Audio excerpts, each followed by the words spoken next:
To start, I just want to preface all of this by saying that I hate the word God. I think is a horrible description for this experience that I had and for things in general.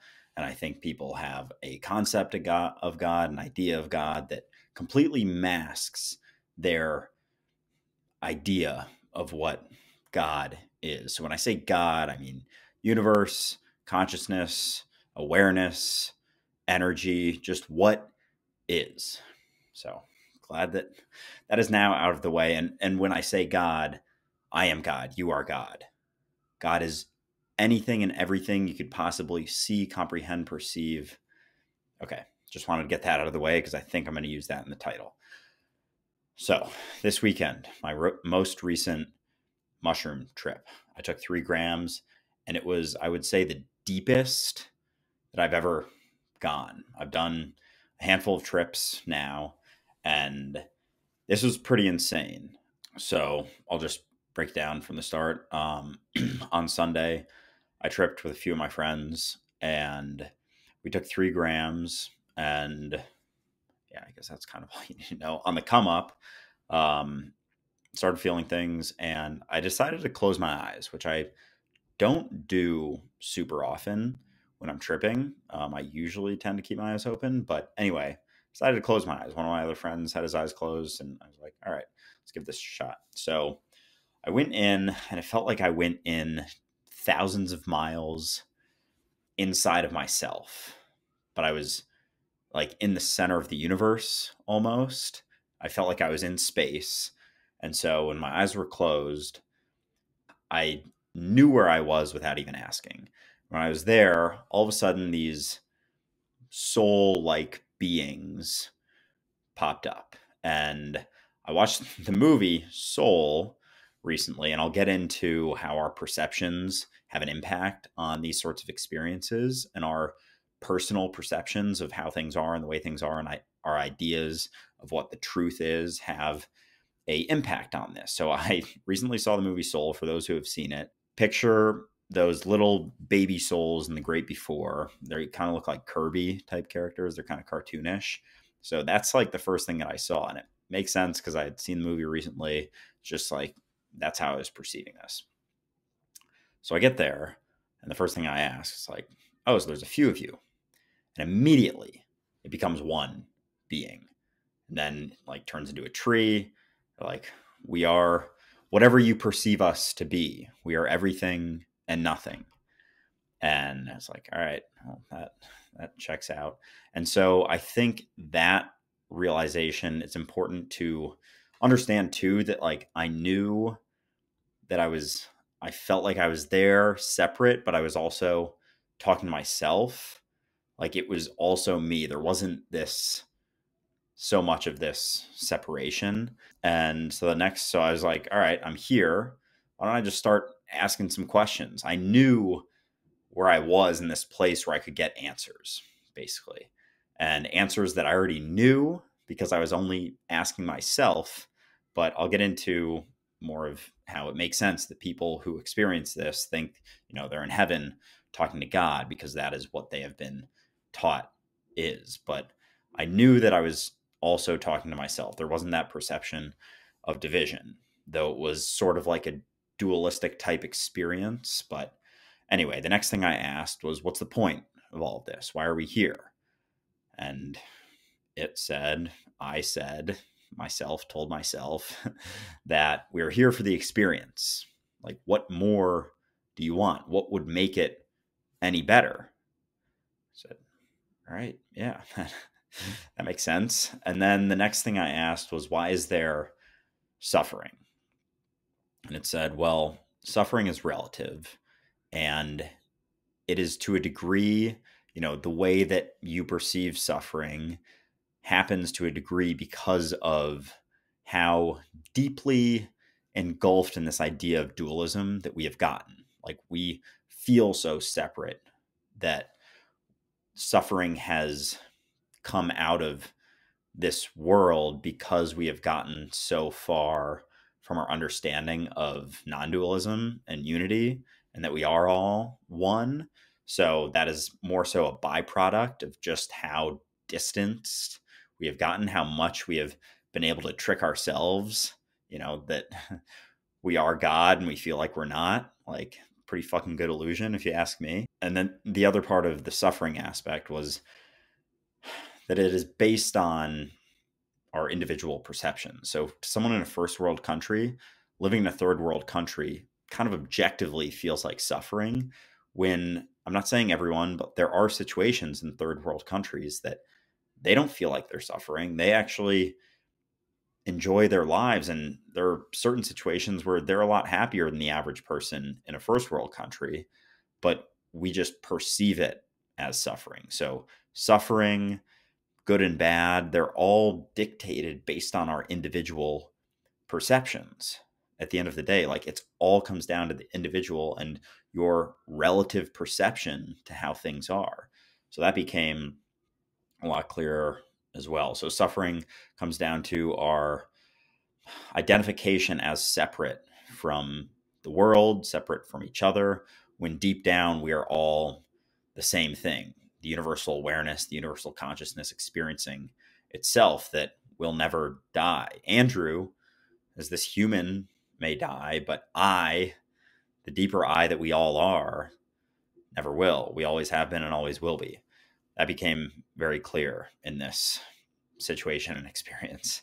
And these are all things that I have known, like I've understood before, but it was just the clarity of it was, I don't know, insurmountable. I can't really compare it to anything else. And again, as I mentioned, like, the description is never I can never say that. The description is never the described. So what I'm saying is I'm doing my best to describe the situation to you, but it wasn't a experience I had with language. It wasn't a bunch of words that I heard. It was something that I experienced. So my explanation of it is not doing it justice. So keep that in mind as well. And I think that's the case with anyone who has experiences like this. And then, so the next thing I asked was, for those who are familiar with my other podcast that I have with Ray, the Dualist Community podcast. So Ray has had these understandings for a long time. So the next question I asked was, is Ray here? And this entity that was also myself again, kind of laughed and said, well, Ray is just the name of a human, just the name of a person. But we understand in the way that you're asking, yes, Ray has been here for a while, but you are also Ray. Like, the deeper you is also the deeper Ray. So you have also been here for a while. And through that question and response, it became clear as well that just our perception of time is flawed and skewed. Like, we have this idea that, there's a beginning and an end to everything, but it's all here now. Like, everything is always here now. Like, right now we say that it's Wednesday. It's not actually Wednesday. Right now it's about noon. It's not actually about noon. It's not actually December. That's just labels we have added to better describe this specific moment. But it's always now. It always has been now. It always will be now. You cannot escape the now. There's no way to escape it. So that became clear, just realizing, they were like, Ray has been here for a while, but you have always also been here for a while. And it's almost like we're all there. We have just forgotten. This illusion has gotten built up so well that we don't remember that we are it. We are everything and everyone and everywhere. We are the universal awareness of the universe. And so the next sort of realization I had with this was that there's no right or wrong way to have this experience or have any experiences. Like, it's not better to experience this or worse to not experience this, or, good or bad, or any of those are just personal perceptions of your experience. And I think the only semblance of a difference, and what I sort of more clearly understood from this, was, when I asked what the point of all of this was, it's like, well, it's an experience. It's for the experience. Like, what more would you want? What would make that any better? So it became clear that there isn't anything more that we need, and understanding that it's not that serious is what it comes down to. And whatever words you want to use to describe that, say, this is all a game, this is all an experience, this is all a ride. Those are all just words again. But understanding that it's not that serious. Like, the deeper you that you truly are doesn't die.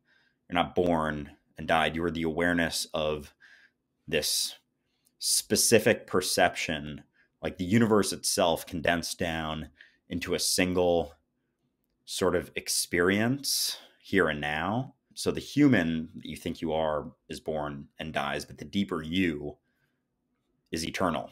It always has been and always will be. So I think the only semblance of a difference between people is the understanding that you think either this is very serious and it's not fun, it's like a very serious experience, or you understand that it's not.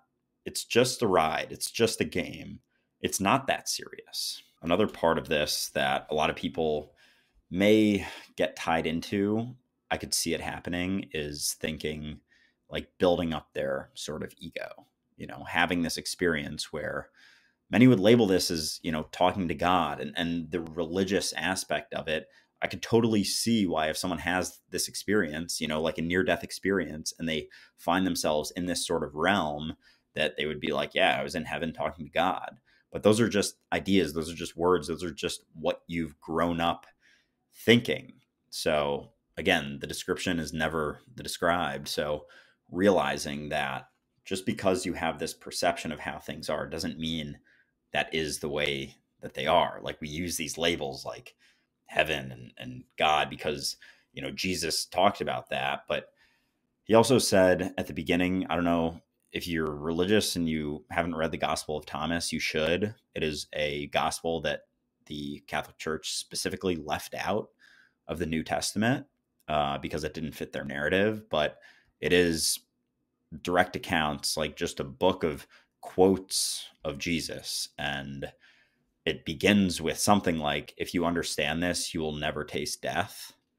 And everything that Jesus talked about was like understanding that you are the present moment. You are what is. Like, you can't say anything for sure, but based on historical accounts, Jesus traveled along roads that were riddled with psychedelic substances. Odds are him seeing God was just being in a realm like this and talking to this, seemingly higher power. But he even describes it like God, Jesus, Holy Spirit, like the Holy Trinity, like they're all the same thing, but they're all also separate. So he even describes it as like it is himself, but also not. And that's kind of how this experience went for me. So realizing and understanding with the egoic aspect, I think it would be like people who say this, they think of it as like a religious experience, but that is just a label. That is just a perception of how this experience could have gone. If I was, and I could totally see myself if I, back 7-8 years ago when I was still identified as being Catholic, like if I had had this experience, I would have thought I was talking to God in heaven. But those are just concepts. Those are just ideas that if you really look at, the history of the Catholic Church, you might not want to be so much a part of it. But when it comes to the egoic aspect, like since then, I'm not going to call it an ego death because that's, again, just another label that you add to something, just another way to describe an experience that isn't the experience. But since then, I've more clearly seen myself in everything, and not myself as Andrew, but myself as the awareness of the universe that you are. You are this awareness. You are this awareness. You are not the human that is watching this video right now. You are the awareness of them and their environment equally, the awareness of the here and now. You are the here and now, always, when you've ever not been. Like the human that you think you are is just a grouping of past experiences and descriptions and strengths and weaknesses. And those are all just labels. Like, imagine if you didn't have a past. Say for a second you didn't have a past and you were just aware of what is here and now.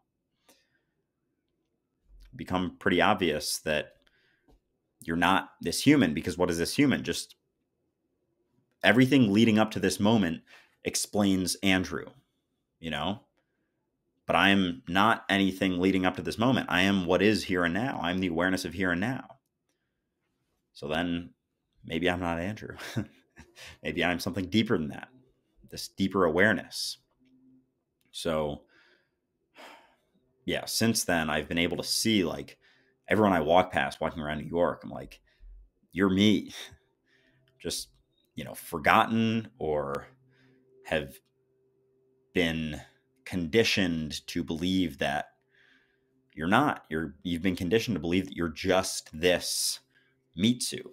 So anyway, that is most of the experience. Yeah, I felt like I was basically thousands of miles within myself, in space, more or less. And I remember when I opened my eyes, I could see kind of like up, felt like I was, in pit of my stomach, whatever, but like thousands of miles in there. And when I opened my eyes, I remember seeing like a sort of light up there. It was like two little lights, like my eyes, and then just getting fucking shot out of a rocket ship back to like the surface and back to experiencing this reality.